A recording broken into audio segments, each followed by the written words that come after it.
Good afternoon, everybody. Thanks for joining us for our second Board of Visitors Dialogue Mentorship Series event, Interviewing and Resume Building for Social Work Success. We have two very experienced hiring managers, social workers with us today, Miss Kitty Yarbrough and Miss Lori Edelson. They're going to be giving us all the ins and outs for the interviewing and the resume writing process, helping you secure your next field placement or your next social work position. My name is Andre. I'm an academic services officer at the School of Social Work. I also help run our Social Work Student Alliance. And without further ado, I'm just going to go ahead and do some brief introductions so we can get into the presentation. Our first presenter is Kitty Yarbrough. She started her career at the age of 19, after the age of 19, moving to Washington, D.C. She worked as a human resources manager for Kelly Services for over 20 years. She moved back to Michigan and got her bachelor's and master's in social work from Wayne State University. Go Warriors. She then went on to work as the community engagement manager at Grandmont Rosedale Development Corps, and she now works as program manager of housing stability at the Rocket Community Fund. Thank you, Ms. Yarbrough. Thank you for joining us. And we also have Ms. Lori Edelson on the call. Lori is a clinical social worker, a licensed clinical social worker, where she practices at the Birmingham Maple Clinic, which is a mental health clinic in Troy, Michigan. She is the proud, not only just a therapist there, she's the amazing CEO of the company. She'll speak a little further on that, but she has also served, she was politically active, served on the Michigan Board of Social Work and the Executive Board. She was part of the team that wrote the licensing law for social workers to become licensed, which is pretty cool. And she is also a published author for many mental health articles and on news sites. These are two experts in their fields, and they're also they've hired many as social workers. So I'm going to go ahead and get situated. Ms. Yarbrough and Ms. Edelson, if you want to say hi, and then we'll go ahead and get started. Thanks for being here, everybody. Hello, everyone. So glad to be here.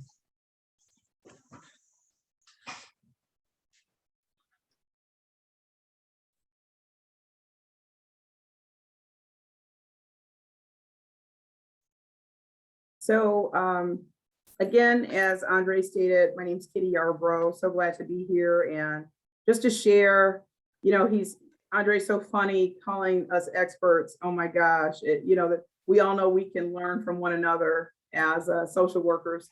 So just want to impart and share some things that I've learned working in human resources management as well as community development. And hopefully we can just help people with interviewing, building resumes, and preparing for interviews for social work success. We can go to the next slide. So starting off with resumes, I absolutely detest having to write a resume or create a resume. But I'm finding as I'm aging and getting older that it's not as difficult as it was when I was younger. Once you understand that there are three more or most popular types of resumes, it really makes it easier, the whole process to really handle. So there are three popular resumes. One is the functional resume. And this is a really good format for entry-level positions where, graduates may not have much work experience yet, and it focuses more on their skills and experiences. And that could even be internships as far as experience. The combination resume is the best format for mid-career professionals. It emphasizes skills over your work history. So you really emphasize always on your strongest points, always on the things you want to display or let somebody know about your experiences. And then the chronological resume, which is really the most popular, but it's really best for your more experienced professionals with a really strong, solid work history. And it's basically a matter of you picking the resume that best fits your professional experience. Next slide. Just some resume do's and don'ts. Things to avoid are really lengthy wording. Sometimes we can be lengthy in our wording. have run-on sentences that say a lot of nothing. So you want to limit your resume to 1 page if possible, no more than 2. If you submit any more than 2 pages for a resume, typically people do not read it. It's going in the trash. They're just, and especially now where everything is so, microwave fast, no one's going to take the time to read that, unfortunately. So keep it concise and to the point. Things to include would be describing your job duties with excitement, enthusiasm, and great detail. No matter where you've worked, even if it's not the most exciting job, say it's in food service, say you worked at Taco Bell, make it seem like the most exciting Taco Bell customer service person on the planet. All the customers wanted to come to you. They wanted you to help them. You provided the best, most enthusiastic customer service. You remembered their names when they came in. Just little things like that can be impressive. Show that you're passionate about the work. That helps as well. And include all volunteer work. People really want to see that you have given back to the community, that you've done volunteer work, that you're comfortable with it, you're willing to work without getting paid. It just says a lot about your character and your integrity when you include volunteer work. The importance of cover letters. I know on a few occasions I've applied for jobs and I've been a little lax about sending in the cover letter. That's not the best thing to do. That's actually a terrible thing to do. It's really important to do everything you're being asked to do. If they're asking you to submit a cover letter, 10 references, to donate blood, your first of kin, you have to give all of that, everything that they're asking. So don't leave out the cover letter. It's very important. It's your opportunity really to sell yourself. It's your first professional introduction. And, do not just restate or narrate your resume in the cover letter. Just think of the cover letter as your opportunity to really explain more of yourself, your personality, your character, a little bit more casual than the actual resume, but still professional, of course. You don't want to put in there that you won the national Nathan's hot dog contest when you were in Chicago last week. You don't have to put that in there, but it's just your opportunity to sell your skills and your special talents. Include 2 to 3 key professional accomplishments or experiences that relate to the job, and then explain why and how you are best suited for the job. Express confidence in your abilities. That's so important to do. And remember, social workers can do anything, absolutely anything. I'm going to add one. I want to add one thing before Kitty, if that's okay. Oh my gosh, please. Make sure too that you personalize the cover letter and that you are specifically applying to the job that you're applying to and the person that you think you're supposed to be directing your resume to. I have received resumes where the cover letter is extremely generic, and it almost has a feel like they're really not interested in this particular job. They've sent this to 100 people, and I've even received cover letters for a different agency or a different clinic with someone else's name on it, and it really, certainly that's not going to be the person that I would sort of tend to favor if I had to choose who am I going to meet with first. I'm going to meet with the person who is aware of where they're sending the resume and what the name of the organization is, what the name of the person is. So try and not make a generic cover letter if you can help it. For sure. Yeah. For sure. That's good. Optimal cover letter formats would include a header, include your contact information as well as the company's contact information. And in the greeting, always address the person using their title, or if you don't know their title, put hiring manager. Some of us on here, I'm sure Lori and I talked about this and we just laughed. I recently, I'm not too ashamed to admit it, actually wrote something and put to whom it may concern. And then I found out, unbeknownst to me, that that is so outdated and it's just way too formal. And to whom it may concern, it almost seems like a corrective kind of thing. So don't use that anymore. Take it out of your vocabulary.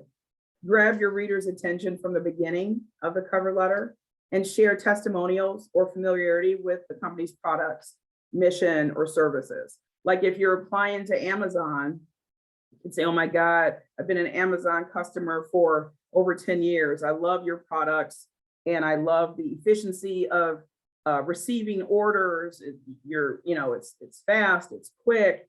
Your company's awesome. I love it. I'm a forever customer. And that would really make, the employer know like, wow, they really love the company, love the brand, they are going to represent it well. And why would we not want to hire them? So things like that really do help as well. And you want to be familiar with their services anyway, because you may be asked those questions in an interview. Are you familiar with the services that we provide? So next slide, please. Use 1 to 2 paragraphs for the body of the letter and add a third brief closing paragraph. Include your signature. Add an ending comment like, I would love to hear about next steps in the hiring process. Let them know you're interested and you're looking forward to hearing from them. Or if any additional information is needed, I welcome the opportunity to share more. That makes me feel comfortable, like, okay, they're not hiding anything. They're transparent, they're an open book and they're ready to share and give more information if necessary. So those are important things to note. Next slide, please. And then something very important also along with that is professional networking and social media. That's so popular now. Please familiarize yourself if you're not already. I'm sure most of you are already. If you're not, familiarize yourself with LinkedIn. And Indeed. Indeed is kind of taken over as the largest networking but job search engine. So create a LinkedIn profile. You definitely want to do that. Familiarize yourself with Indeed as well, and make sure it matches your resume. So your LinkedIn profile should exactly match your resume. And then on the LinkedIn profile, you're actually able to add like pictures and things. I did a job one time with, it was a contracted job through DMC, the Detroit Medical Center.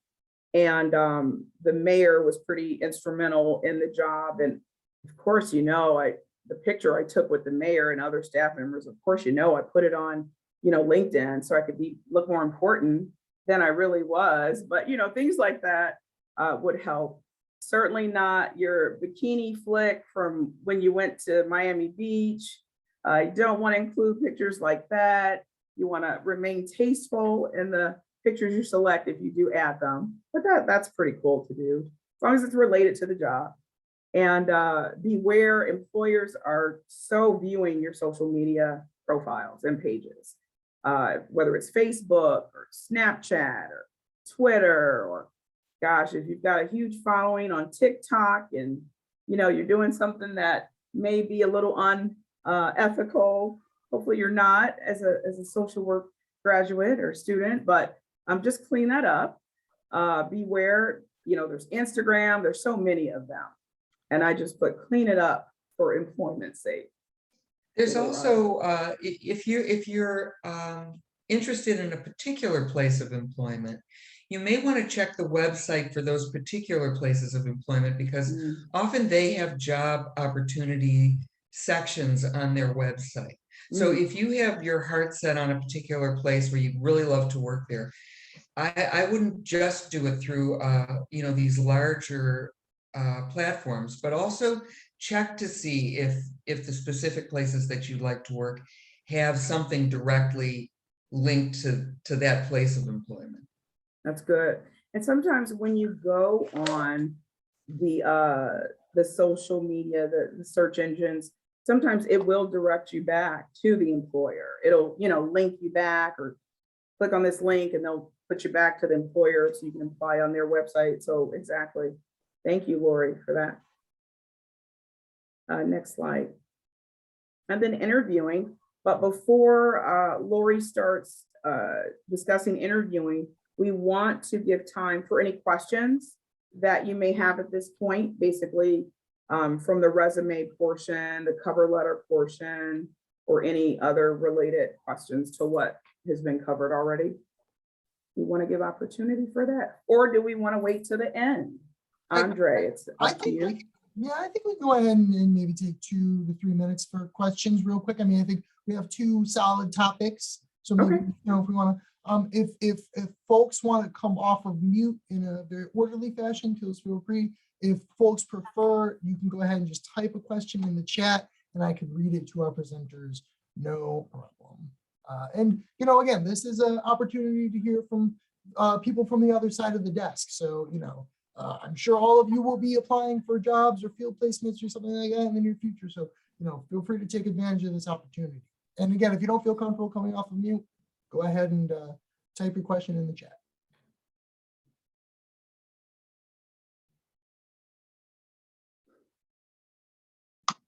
I have a question. Sure. My question is regarding adding information regarding your school history, things of that nature. My understanding is you shouldn't put years, you know, the year you graduated from. Obviously, I need a new picture because I'm looking now and I'm like, oh, I need to do something to my hair. But that's one of my questions. You know, like if I got my master's in 85 or 95, I don't necessarily have to put that on it, but I can put Wayne State. Oh, for sure. Okay. You can put your school, Mhm. the city and state it's in, and you can put the level of degree that you receive. I don't put the year. No way. So That's interesting because I do. Mhm. So Yeah. I guess, yeah, I guess that's a, you don't probably, have, it's not required. it's not required, but I Oh. do it. I mean, I don't know why, but I do it. Because that's You don't how it have was to. always done. Yeah. I- And you Yeah, know, probably. if you Uh-huh. want to, I mean, you can, but it's not required to do that. If you leave it off, it doesn't mean anything, you know, negative. When you go on Indeed, though, I think they do ask you for the year. I think they do ask you to put the year, maybe even the month and the year that you got your degree. But if you don't have to put it on, it's not required at all. I definitely think it's a good idea to put the school on Oh, for and put sure. your Definitely. educational background. I Yes. mean, I've received resumes where they don't even indicate where they went to graduate school. Oh, And yeah. I have kind of, that feels strange to me. I'm not Right. real Yeah. comfortable with Right. that. Okay. Thank you. Sure.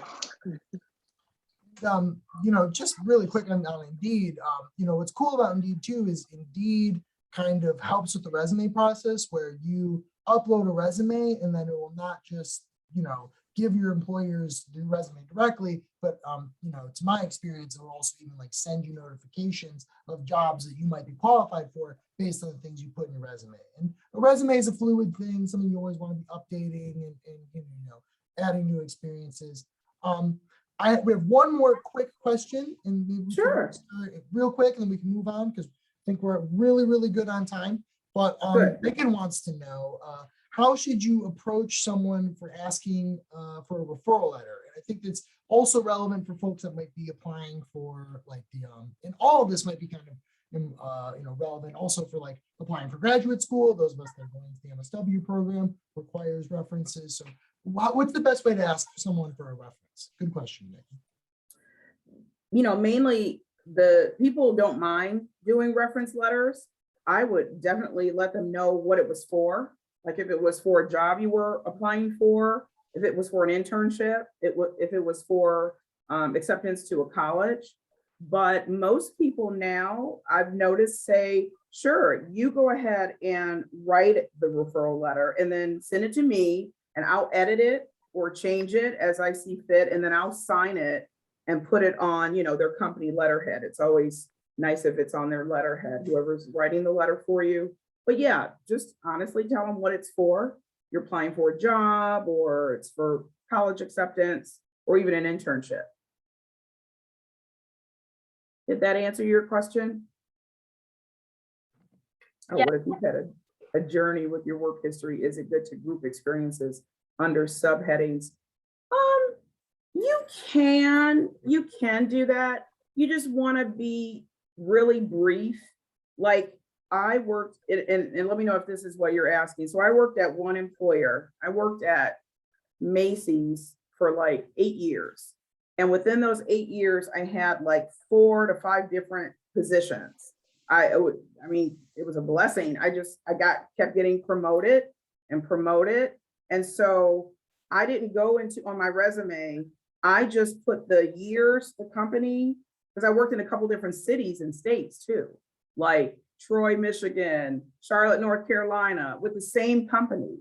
And so I didn't want to, that's confusing to look at it. If I had all 5 cities and states, it would be like, what is this? Is she, she's all over. I just put the company, the dates of employment, the total dates of employment, and I put the different positions with like slashes, like customer service, specialist / human resources assistant / executive, so they would see, oh, okay, she's done 3 different positions for the same employer. So I didn't go into lengthy detail with each job. I kind of just put a few sentences for each thing, and it was clear. It needs to flow. It needs to flow really smoothly when you're reading it. You shouldn't have trouble or difficulty trying to decipher what it is. What is this? Where did she do? And anything to do that, it makes them just want to put your resume to the side and go to the next one. So, and I would have someone else read the resume too after you write it. Read it to make sure it flows smoothly. I would also say that you asked how many years to go back. If it's relevant history, if it's relevant to the job you're applying to, then go back as far as you need to go back. If you've had social work experience before you were a social work student, or when you were a high school student, but you were doing something that would be considered or could be considered as social work experience, I would want to know everything that the person has done in a related way, even if they weren't a graduate student at the time, or a college student at the time, or even if they were in a completely different industry, but they did something it wasn't their job, they did some volunteer work at their church or in the community or something like that. I would want to know that, even though it's not necessarily current, because sometimes we have to use all the social work related experience we've had to offset the fact that maybe we haven't been in a paid position, or we haven't been in any kind of a professional position yet as a social worker, but we have had that as part of sort of the fabric of who we are and what our interests have been and where your heart has been. Thank you. The standard time to go back in years is 10. They say, give me the last things you've done in the last 10 years. But definitely what Lori is saying, if the last 10 years you've done work that has not been related at all to the job you're applying for, I would certainly go further and write that information down for sure. Even if you wanted to summarize it and say, previous to the 10 years, I've held these positions, would be more than happy to speak to you about those in detail in an interview. Interesting. Okay. Good stuff. And I know we have a couple more questions. We can revisit those. We're just about halftime. We'll revisit those towards the end of the session here. But we're going to go ahead and pick back up. We're going to now shift and talk about interviewing, the second half of the process. Yeah, so interviewing is so important, and depending upon the job that you're applying for, they may have a different set of procedures about how and when they decide to interview. Some people interview everyone. Some companies will interview everyone. Now with Zoom, people are able to do this much more easily. So they may do a quick Zoom interview. I know for me, I often will do a brief telephone interview to sort of screen people right from the start. I will share some of our kind of core values and core philosophies so that the interviewee can sort of determine right from the start, is this a place that, you know, I'm comfortable working? It also gives the interviewee, you, an opportunity to ask some of your very important, very key questions to sort of rule this place in or rule this place out, whether you want to spend the time, you know, proceeding with scheduling an interview and going through the whole process. But before the interview, it's so important to prepare completely and thoroughly. And it's so much more impressive to the interviewer when the candidate is prepared. Kitty and I were talking about this Air Force term, prior preparation prevents poor performance. I know growing up, I heard proper prior planning prevents poor performance. It was 6 P's, now it's 5 P's. So maybe in another 30 years, it's going to be 4 P's. But whatever it is, it was that same sort of philosophy about you can't plan enough. You cannot practice enough. The more comfortable you are talking, the more familiar you are with the place that you're interviewing with, the more impressive you are. Practice makes perfect. If you can record yourself interviewing with a friend or interviewing with a family member or even an instructor, and then you can watch the interview, you can take a look and see, you know, what is it that drives me crazy about myself while I'm interviewing and I didn't even know I did that. It really helps you kind of polish the way you come across to other people. It's shocking what we don't know or see about ourselves unless we're being recorded. Like when Andre said, can I record this thing? I'm thinking, oh, sure you can. Go right ahead. I'm going to look at this and go, oh my God, how did I do that? But when it's for a job, I mean, you really want to put your best face forward and you want to try your best to maybe stop doing some of these things that you do that you don't even realize you do. So if you can record yourself of audio and video, much better. It's great practice for you. I was telling Lori, I wanted to talk about the beware of the curse. For some reason, us humans have a difficult time with silence. We feel like we have to fill up every silent second of our day or of our life. And unfortunately, we fill that up with and yeah, and well, let me think about that. When I and it's like, oh my God, I just did it. I took a college course. It was an etiquette course at a community college, and we had the best professor ever. And it was also public speaking, etiquette. She covered a lot of different areas. And she told us to think of a subject and come up in front of the class to talk about it in front of the class for 5 minutes, 10 minutes. So we all wrote down, you know, something to discuss. We came up and shared it with the class. And after everybody finished and sat back down, she wrote our names down and she said, okay, Paul, you said 20 times. Kitty, you said 30 times. John, you said 20 times. We couldn't believe it. We were like, what? We don't realize how many times we say that. And it's okay. You want to speak intentionally and with proper pause. And I love the way Lori talks because she speaks a little slower than I do. It's very relaxed. And I tend to go very fast sometimes because I have a lot of energy and I'll just keep going. And then I'll be like, oh yeah, did anybody have any questions from 20 minutes ago? So you just have to be conscious of the speed in how you talk and don't say when you don't know what to say. I do think that it's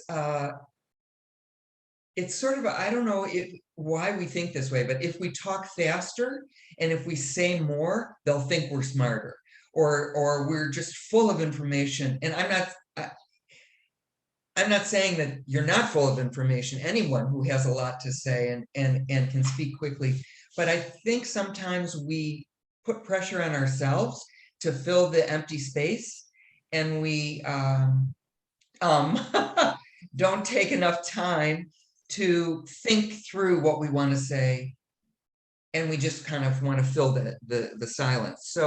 So speak intentionally, pause if you need to think. An interviewer does not think negatively about that or feel negatively about that. You look thoughtful, you know, you look like you're thinking through something or other, and hopefully it's something valuable. And I don't think you have to feel compelled to talk through the whole interview and fill up all the empty space. We can go to the next slide, Andre, if that's okay. So also consider your self-image. Consider how others see you. Consider how other people are going to think about the way you present yourself. Just like recording ourselves when we're not used to hearing ourselves talk or see some of the weird things we do that we didn't realize we did. We get used to the way we dress. We get used to looking at ourselves in the mirror. We don't even see things, 50% of the things that about ourselves, as other people do who are meeting us for the first time. This is a really interesting and controversial topic, because certainly your age and your cultural background and the way you've been raised and where you've been working all have impacted the way you feel an appropriate attire or appropriate professionalism or appropriate facial expressions and body language come from. So, if it's pretty common for you to roll your eyes and be real animated and kind of use sarcasm and a real dry sense of humor, you don't think anything of it. But when you're meeting somebody for the first time, I think it's best to try and stay as, I'm going to say conservative, but I really don't want you to misunderstand what I'm saying. More thoughtful about the fact that your audience, your interviewer, if there's a panel that you're interviewing with, if you have multiple interviews, they may not get the little subtle nuances that are part of your sort of slang speech, the way you would relate to friends, putting, looking comfortable, putting your feet up on the couch, coming in right after a workout and not really thinking that, oh, I should have probably changed my clothes, but I didn't want to be late, so I'm coming in my gym clothes, and I know I'm kind of sweaty and my hair's pulled back, and I've got a bottle of water, and forgive me, and you're explaining all of that. We get it when we know you. When we don't know you, I think that's a whole different impression that you want to make. And I think that's it, Lori. I think that you hit the nail on the head. I think it's when we know you, it's more acceptable. When you've been an employee there for months and months, and because when we're interviewing, we're thinking of things like, will this person's personality fit in with the team? Will this person fit in with the staff now? Will their personality, their character, they don't seem too prepared right now. They seem very disheveled and they're kind of all over the place. They're checking their Apple Watch and they're looking at the time. And I mean, you've obviously interviewed some characters. Lori told me about people putting their feet up on the table and like eating a tuna fish sandwich and bringing Fluffy the cat with them to the interview. Just don't do any of those things, please. But once you work there, you've been hired, it's okay. So, well, if you know the culture, if the culture says it's okay, right? Exactly. Right. But so eye contact is really important. It's very, very awkward for an interviewer when the interviewee does not make good eye contact. And I think that's one of, especially in social work, I mean, you really want to connect with people, and you want to know that this candidate that you're interviewing is able to connect with people. Certainly we all understand when you're anxious and you're nervous and you're interviewing, you look away. You don't know, you can't necessarily look super directly. And believe me, the interviewer cuts slack for that. But if you have terrible eye contact, if you never look at the interviewer in the eye, that's sort of one of the things I would say, you're not going to probably get that job. So let's go to the next slide. Important to know about the company that you're interviewing with. So look at their website, do some Google searches, understand their mission, understand the culture if you can, get a feel for it. And also what would be interesting is if you can't get a feel for it and you've done your research, ask about it. Ask the interviewer more about the company. I looked at your website, I saw this and it gave me this sense and I really liked that. And I was a little confused about this. And I wonder if you can tell me more about your company and the culture in the organization. Make sure that the skill sets that you present and the personal goals that you articulate, because they're going to ask you, what are your long-term goals? What are your short-term career goals? Where do you see yourself in 5 years, 10 years? Make sure if you want this job that somehow you're aligning your personal goals and your personal vision about yourself with the vision and the goals of the organization. Think about your strengths and weaknesses. That's a very standard interviewing question. Tell me about your strengths. What do you think makes you outstanding for this position? And where do you think you could use more training or more help or more education? And, they're sort of asking you about your weaknesses. Be honest. I think it's really impressive when someone says, I don't have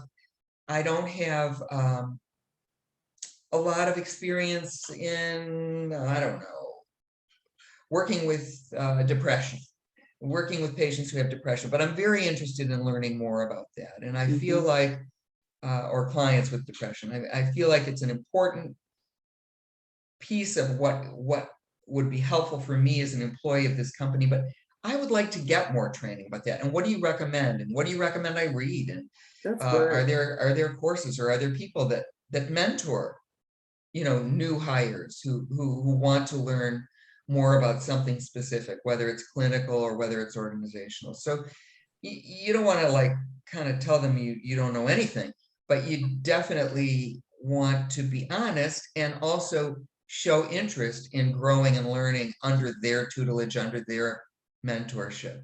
And Lori, that's great. That's exactly it. I think a lot of times interviewees think that the employers are expecting them to know everything and to be able to answer everything. And it's really not that. We're looking for people who are trainable, who are moldable, because we know we have to mold you to the culture maybe, or the organization. And honesty is the best policy. It really is. Being honest about development that you may need. A lot of employers now are offering professional development courses, classes. That's really important to them to help develop you in certain areas in your, professional growth, developmental areas. So that's awesome. And that's exactly correct with what you're saying. It's good to be honest and say, I'm really interested in learning more about that. I really do want to help in that area. And so that's awesome, just to interject. That was great. Yeah, and I think you also want to be prepared to be interviewed on Zoom or on Teams or on whatever the platform is, because a lot of interviewers are not going into the office. They're even if they are going into the office, they don't know you. And they may not want you to come into the office yet. They don't know where you've been. Are you vaccinated? They can't ask any of that. Do you, go to restaurants? Do you hang out with people without masks? Blah, blah, blah. None of this is known to the interviewer. So what I'm finding myself is that I'm tending to interview on Zoom first. My first face-to-face is on Zoom. And then what I'll do is, as the interview process proceeds, I may arrange to meet with them in the office after that, to show them the clinic, to show them the office, to, and then, it's a little more personal. I still think it's super important to meet if you can face to face, but you're going to be interviewed on Zoom. So when you're preparing for your interview, what room are you using? What's the lighting like? What's the audio like? Is your family in the background? Is your pet in your lap? Are you, are there sirens out the door? Make sure that you have a space, and it can be small space. It can be the corner of a room in your basement. If you have a basement, and if you don't have a basement, it can be the corner of your bedroom that doesn't look like a bedroom. But make sure that you have prepared that space so that it's professional and it's conveying an image that you want to convey. We also talked about, let me see, is that where I think we're good. Where are we? Is that the end of our PowerPoint? Oh, I apologize, folks. Had just a very brief tech error. My apologies. Here we are. Sorry about that. Okay, good. So, okay, good. So you want to also think about your accomplishments. Your accomplishments don't have to be professional accomplishments. If you've done things in the social work landscape, as a young person, as a student, as a family member, as a community member, as a church member, a synagogue member, Right. share those experiences. Share your passion for things social work, right? And social work is broad, like Kitty said. It's not just the curriculum and the courses that you've been taking and that you're, going to be completing before you get out in the world. Social work goes everywhere, from psychotherapy practice to human resources in industry to executive directors of hospitals, to politicians. It goes everywhere. So think about your experiences broadly and share proudly the things that you've done that reflect you as a social worker. I think that it's really important for your own benefit to look at reviews of the job, look at things that people have said on some of the social media sites. Certainly you're going to hear more negative than positive. People like to complain. So you're definitely going to read more negative about the place of employment than positive. But you'd be surprised. There are people who do say positive things, and those are the things we're looking for, hopefully. But just because it's all negative doesn't mean that it's truly all negative. It's that people tend to complain and post complaints more than they do compliments. But still, it's important to look at reviews. Review the job description so you can really analyze, how does this fit for me? What can I add to this job description? What may not be a good fit for me? And research the people that you're interviewing so that you can ask questions of them. It's impressive to the interviewer when you've done your homework about them and the organization or the hospital or the company or wherever it is, the school, wherever you're interviewing. It's impressive to the interviewer. So do homework. Don't walk in blind thinking, I'm just gonna try and get through this the best I can, and I'll try not to say and I'll make good eye contact, and then I can't wait to get out of this interview and say I did it. Yep. But Lori, you said something really good. The skills that we acquire in social work, finishing undergraduate and then a graduate degree, if that's what you have in social work, the skills and tools that we learn are invaluable, and they can be used anywhere in the hospitals, the schools, the police departments now are having social workers come in. Social workers are actually going out with police officers to de-escalate situations because of all the escalation of situations, and police officers don't know necessarily how to handle people. They don't know that there's mental illnesses at work, or there's bipolar or schizophrenia. So social workers are actually going into the police departments to assist with domestic violence victims of assault, people that are, filing personal protective orders or restraining orders. They are having an opportunity to talk to social workers in the police departments. So there's actually a part of the Detroit Police Department called Ceasefire where they will train you, your social worker, they will train you in positions or roles as to how to work in these areas. So we can create jobs for ourselves with our experience. So any interview you go on, know that and be confident about that. Your skills are invaluable. They're going to be needed everywhere. Interpersonal skills. I did interpersonal work with community policy and leadership as my concentration. My internship I was sent to, it was a community development corporation.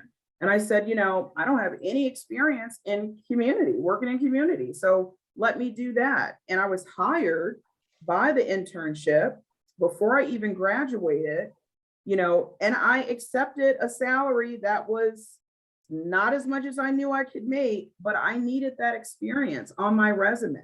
I needed that. That was the piece that I was missing from work experience. So, salary, money is not everything.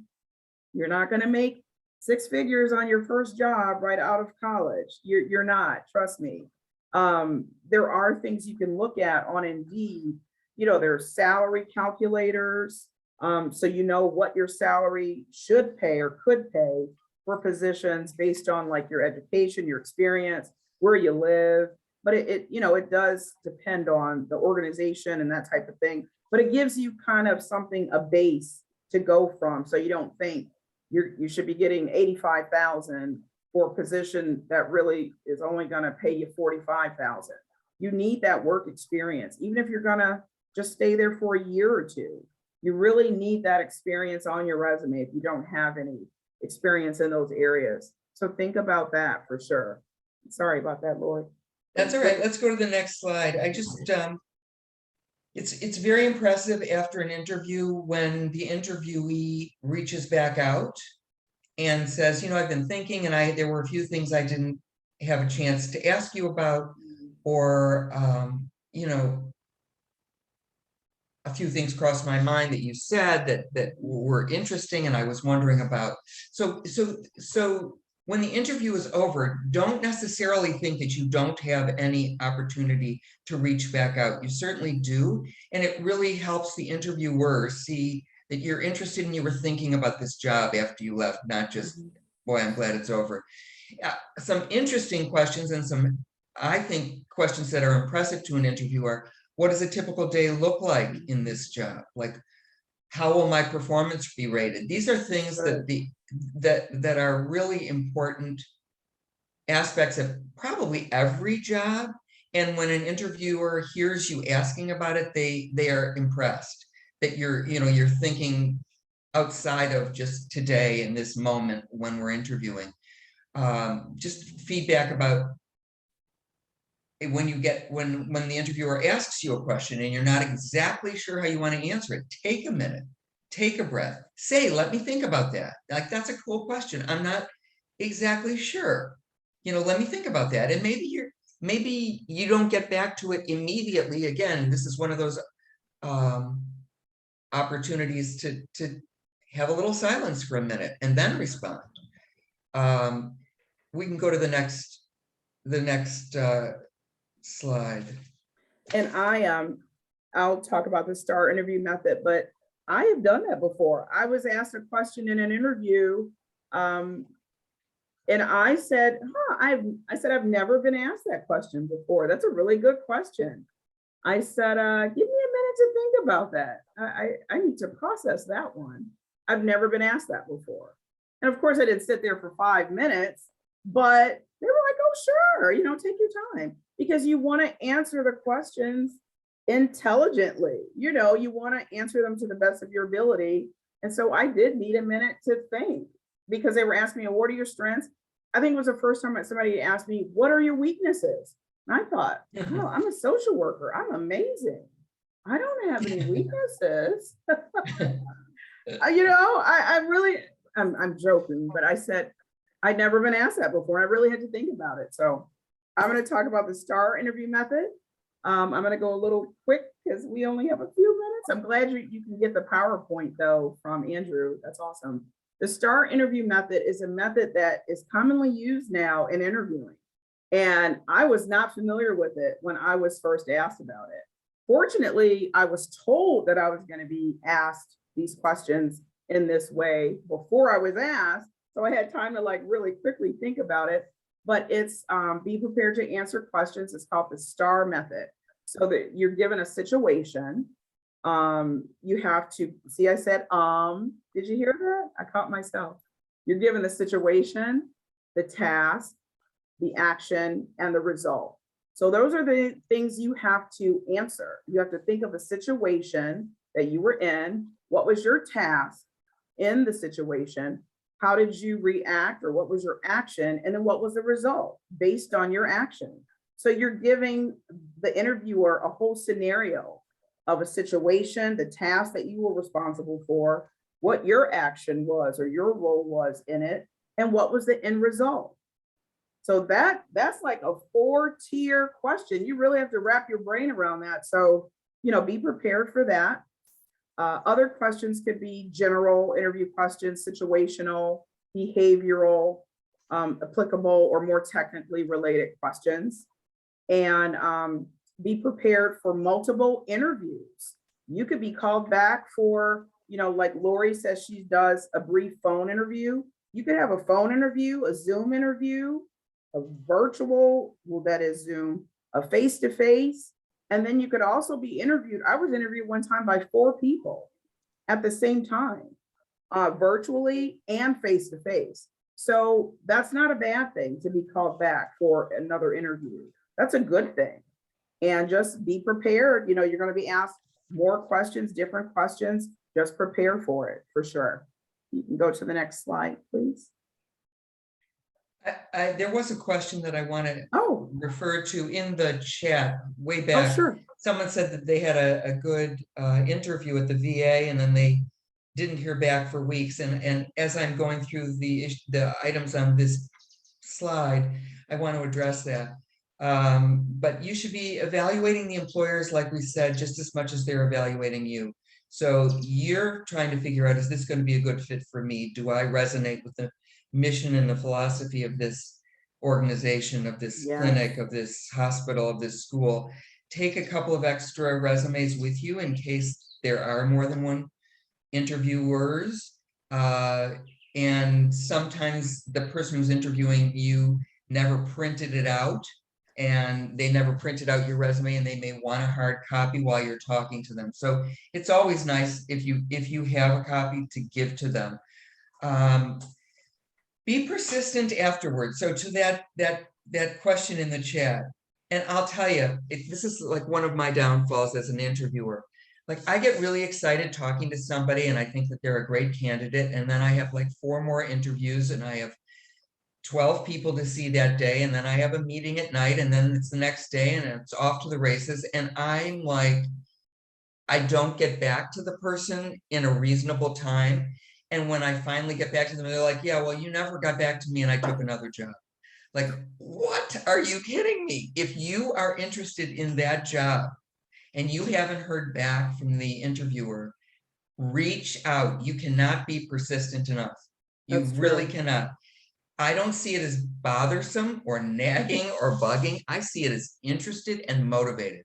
And if you want that job, go for the job and keep reaching back out. And I wish that some of the people that I've interviewed had done that, instead of saying, oh, well, she never got back to me in a timely fashion, so she must not be interested. Not the case. We are super busy. We are super busy. And we're doing 50,000 things at once. And especially if your interviewer is a little older like me, we forget. Don't feel hopeless, Brandon. Do not feel hopeless. And I was going to say, I've even had people that I've interviewed send me a thank you card for the interview. I was like, oh my goodness, that's awesome. Where is that person? They must have, wrote out a thank you note. Thank you for the opportunity of interviewing with your company, blah, blah, blah. And I thought, oh my goodness, that's just awesome. So you can even do things like that. You could even, I don't know, stop back. If it's a face-to-face, stop back through the office when you're looking your sharpest. and say, you know, hi, interviewed here, just wondering, you know, some people might think that's a little bit too forward. I would be impressed by something like that. You know, don't want to keep you, or I know you're busy. But someone just in the chat asked if it was okay to ask, if you were asked for a second interview or to come back, was it okay to ask what the interview would consist of or what the focus would be? I wouldn't so much ask that. I would be more interested in asking, and I think this would be okay, Lori, let me know what you think. I would want to know who would be the people that would be interviewing me. You know, would it be team members or directors or the president of the company? That would be awesome. You know, I would maybe want to know that instead of what would it be related to, because they're probably going to ask you the same questions you were asked before, just by different people. So I don't know. What do you think about that, Lori? I'm not sure. I don't think that there's anything wrong with being curious. I don't think that you want to sound Worried. skeptical Yeah. or extremely anxious. So I think you might say, I would love an opportunity to, you know, continue to meet with your company. Just wondering, you know, is this because are we going to be talking about different aspects of the job than we've talked about before? Are there other people you would like me to meet? Are there things that we just didn't get to that, you know, because we were talking about other things? I think if you can keep it kind of casual and curious, then I think there's a way to do that without sounding like, you know, scared and deer in the headlights kind of. Yeah, like why do you want to, why are you asking me to come back? Or why do you want a second interview with me? Yeah, I we do know it we're like like, that. are we like over time, Andre? Oh, of course, I'm sure. Andre will give us direction. What do you need us to do, Andre? So, okay, yeah, no. We are over time, but we've got, nobody's going anywhere, and we've got plenty of questions in the chat. I think we were just about the end of the slideshow. We had a slide on selecting the job, and we had some references here, some other great links and some videos and where this information was pulled. Definitely have more than, definitely can, Okay, keep because I going. do want to say, I want to say one thing. Sure. You would be shocked at how many people are hired from their field placement positions. I was. So, Yeah. so don't rule that out as a possibility. So it's very hard to find great employees, and social workers are in debt. We are in desperate need of therapists, of social workers in the community, of in the schools, in industry, in the hospitals. So wherever you're placed, if you like the job, there's a great likelihood that you will be hired. Oh, for This sure. position that I have personally was a field placement. My second year field placement. I got there, they didn't know what to do with us. They didn't have clients for us to see. We ended up having to find our own clients at Common Ground, and we saw them for free at a clinic that was not a nonprofit, it was a for-profit clinic. And, you know, he hired these two students to stay on after graduation. We both stayed on. She moved to California. I'm still there and I own the clinic. I ended up buying it from the founder in 1997. And I never would have guessed that this would have happened ever in a million years as a student. I was just like glad to get a field placement assignment, do the best I could, and like move on. And you never know. You never know. And you have been there since college. Since college. That's amazing. I love that story. 78. I love that story. And now you own the clinic. Mm-hmm. I'm telling you, you've got to really be creative as social workers. We, again, and we do deserve to pat ourselves on the back because it's not an easy profession. I think it's an amazing story too. I love to hear it. They sent them interns. They didn't know what to do with you, didn't have a job for you, and you turned it into not only an internship, but a permanent job and a career, and now you own the place. That's amazing to me, but that's what you have the ability to do as a social worker. Be creative, create your own opportunity. Don't let anybody tell you that, oh, we don't need your skills. Oh, you certainly do. Oh my goodness, you certainly need my skills. Let me tell you what I can do. We don't have enough confidence in ourselves and in our abilities. And especially now, unfortunately, with the pandemic, and everything that's going on, there's even more of a need for our services. And we can actually name our own salary in some cases. I mean, that's how valuable we are. We can say, you do need me to do this. And I'm going to need this amount of money, but we can get things done. We can turn things around and improve people's lives and provide support to them and resources. So we are truly invaluable. And I'll just close by saying, social workers, we are change agents. I had a teacher a professor at Wayne State that said every day, she said it 10 times a day and it drove us crazy. Know thyself. We were like, oh my God, if she says it again. Now I know why she kept saying that to us. To thine own self be true. She would be like, know thyself. Know what you can handle. Know what you can tolerate. Know what's a deal breaker for you. Know what you can tolerate and what you can't. Definitely consider self-help. Go take vacations. You're going to need them. Take care of yourself. Rest your mind. But yeah, it's a serious profession, and we are serious people, but we're needed professionals in this field. And we are change agents, and we can do everything. I really feel like we can. Not telling you to try to be Superwoman or Superman.